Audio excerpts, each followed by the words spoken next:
जय श्री राम। आज मैं आप सबको श्रीमद् भगवद गीता के 7वें अध्याय का पाठ सुना रही हूँ।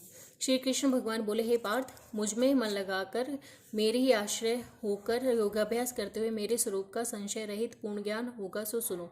वह पूर्ण ज्ञान मैं तुम्हें सुनाता हूँ, जिसके जानने से तुमको इस लोक में और कुछ जानना शेष न रहेगा। सहस्रों मनुष्यों में से कोई एक सिद्धि प्राप्ति के लिए यत्न करता है, और उन यत्न करने वाले सिद्धों में से मुझे कोई भी ठीक नहीं जान पड़ता। पृथ्वी, जल, अग्नि, वायु, आकाश, मन, बुद्धि और अहंकार, यह 8 प्रकार की मेरी प्रकृति माया है।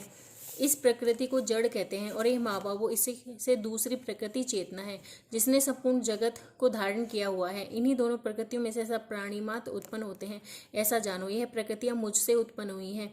इस प्रकार जगत की उत्पत्ति और प्रलय का कारण मैं ही हूँ। हे धनंजय, धागों में जिस प्रकार मणि पिरोई जाती है, उसी भांति यह संसार मुझ में गुथा हुआ है। मुझसे परे और कुछ नहीं है। हे कुंती पुत्र, जल में रस मैं ही हूँ, चंद्रमा और सूर्य में प्रभा मैं ही हूँ, सब वेदों में प्रणव मैं ही हूँ, आकाश में शब्द और पुरुषों में पौरुष मैं ही हूँ। हे अर्जुन, पृथ्वी में जो सुगंध है और अग्नि में जो तेज है वह मैं ही हूँ, सब प्राणियों में जीव और तपस्वियों में तप मैं ही हूँ।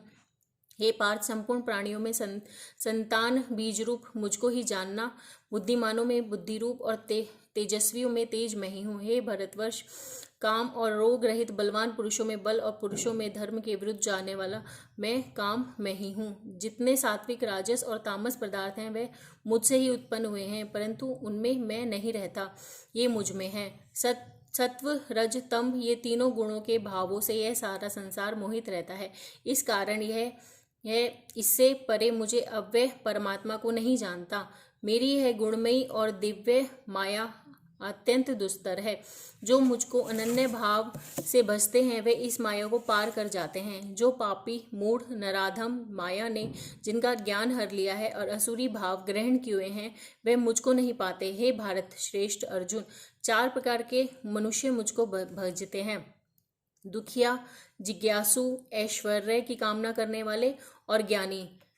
तीनों सदा मुझ में एकाचित और केवल मेरी भक्ति करने वाला ज्ञानी पुरुष श्रेष्ठ है, क्योंकि मैं ज्ञानी को अत्यंत प्रिय हूँ और वह मुझे प्रिय है। यद्यपि वह सभी भक्त अच्छे हैं, तथापि ज्ञानी तो मेरी आत्मा है, क्योंकि वह मुझ में ही मन लगाकर मुझको ही सर्वोत्तम गति मानकर मेरा ही आश्रय ग्रहण करता है। अनेक जन्म के अंतर्गत ज्ञानी मुझे पा लेता है। ऐसा महात्मा अत्यंत दुर्लभ है, जो सब जगत को वासुदेवाय में समझे। अपनी अपनी प्रकृति के नियम के अनुसार मनुष्य भिन्न भिन्न काम वासनाओं के अज्ञान में डूबकर उन फलों की चाहना से अन्य देवताओं के अधीन होकर उनकी उपासना करते हैं। हे अर्जुन, जो भक्त श्रद्धापूर्वक जिन जिन देवताओं का पूजन करना चाहते हैं, उन पुरुषों की उस श्रद्धा को मैं दृढ़ कर देता हूँ। वह इस श्रद्धा से युक्त होकर उस देवता की आराधना करता है, फिर उसको मेरे ही रचे हुए कर्म फल प्राप्त होते हैं, परंतु उन अल्प बुद्धि वालों का फल नाशवान है।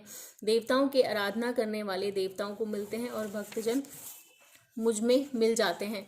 मेरे अव्यय अत्युत्तम स्वरूप को न जानकर मंद बुद्धि लोग मुझ अव्यक्त को व्यक्त मानते हैं। योग माया से आच्छादित होने के कारण सबको नहीं दिखता हूँ, उसी से मूढ़ लोग अनादि और अविनाशी मुझको नहीं जानते। हे अर्जुन, मैं भूत, भविष्य और वर्तमान के सब प्राणियों को जानता हूँ, पर मुझे कोई नहीं जानता।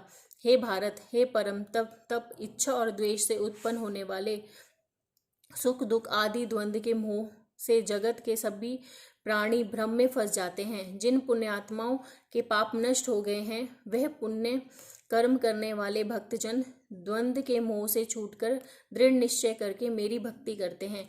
जो मेरा आश्रय लेकर जन्म मरण के क्रम को दूर करने में अर्थ प्रयत्न करते हैं, वे पुरुष परम ब्रह्म, आत्मज्ञान और संपूर्ण कर्म को जानते हैं।